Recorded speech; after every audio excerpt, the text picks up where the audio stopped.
October 31st, a night of costumes, candies, and creepy decorations. But for some people, Halloween isn't a treat. It's a full-on trick of the mind. What if I told you some folks actually fear Halloween? Not the monsters, not the ghosts, but the day itself. Yeah, buckle up. This might scare you more than your neighbor's motion sensor zombie. Hey everyone, welcome back to Echo TV, where we dive into the strange, the fascinating, and the wait, that's actually real, corners of human behavior. If you're new here, grab a snack, turn on the lights, or off if you're brave, and let's talk about Samhainophobia, the fear of Halloween. So you might be thinking, how can anyone fear Halloween? It's just candy and costumes, right? Well, for some people, Halloween triggers real anxiety. The decorations, the horror movies, the eerie atmosphere, even the idea of being surrounded by creepy masks or dark imagery can make their heart race faster than a kid spotting free chocolate. Some grew up in homes where Halloween was considered off-limits or connected to scary stories about evil spirits. Others had bad experiences, maybe a terrifying prank gone wrong, or that one haunted house visit they still haven't emotionally recovered from. And let's be honest, modern Halloween can be intense. Everywhere you go, there's fake blood, glowing skeletons, and at least one guy in a clown costume who takes his role way too seriously.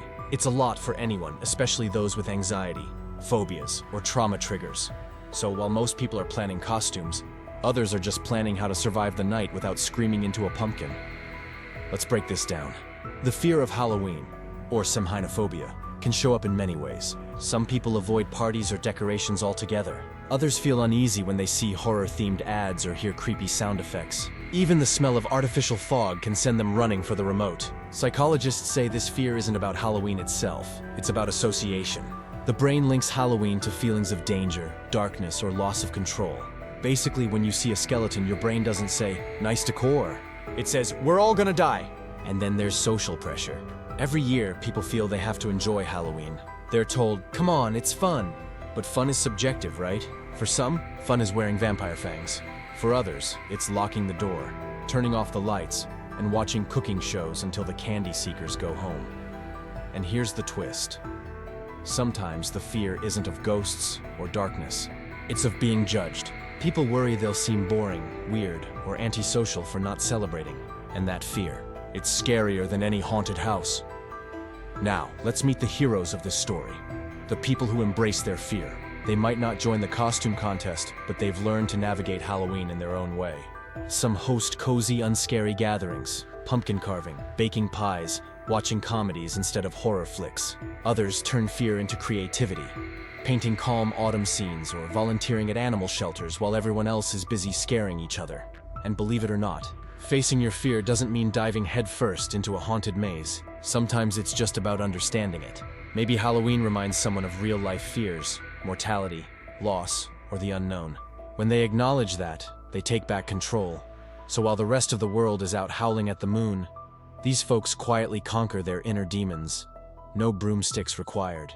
Honestly, that's braver than any vampire I've ever seen. So if you or someone you know fears Halloween, remember, it's not weakness, it's wiring. Our brains are built to protect us from danger, real or imagined. And just because everyone else is running toward the haunted house doesn't mean you have to. Halloween isn't about fear.